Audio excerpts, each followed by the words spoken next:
No stranger to speaking her mind because she's the co-host of Face the Truth. Take a look.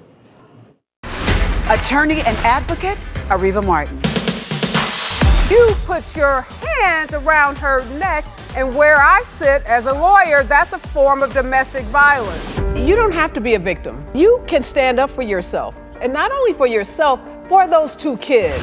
Do you feel good about hurting this young woman? Rather than build her up and support her, you're tearing her down. I really related to your background. I grew up poor too, and I know what it's like to be on welfare. I think if you share your journey with your daughter, together, I think you all can solve whatever problem you have.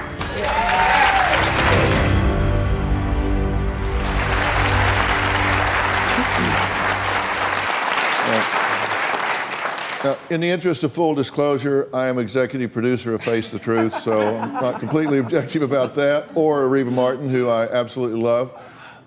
So joining me is my friend, Areva.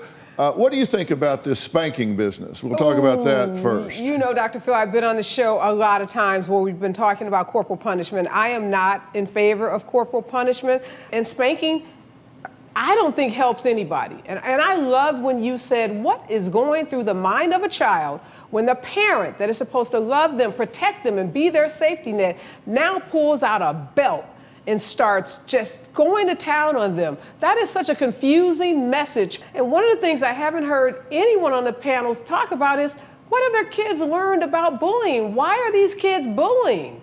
I don't think a spanking's your first resort. That's step one. They've taken it 3 or 4 steps further before we resort to this type of punishment. It's not like... But you're saying that you do it to suppress the behavior. You're doing it to push the behavior down, to stop it. I'm trying to step up and go, look, this has to stop now. What we saw in the video with the mom whipping the kid with the belt, I didn't see any gradual, 12-step program where she first started something that was less violent. So he did steal a car. No. She didn't write him a letter and say, please steal my car. He stole a car. I'm pretty sure there was something before. We didn't hear any communication. We didn't hear any efforts to try to get at why is the kid stealing the car. That was the child that's been spoiled. He hasn't been spanked. I'd like to address your question real quick. You asked if they've learned anything. Sitting down that evening, reading social media comments, parents that have lost their kids within the last week. And I not only read that to my daughter, I read that to all 3 of my children, and every one of them were affected, including myself. There wasn't a dry eye in the house. So yeah, she did learn her lesson, very much so. She learned empathy for other people and how words hurt and how deep they cut and the effects that it has on people. And I would say you just made my case. It was that communication, that effective parent-child communication, which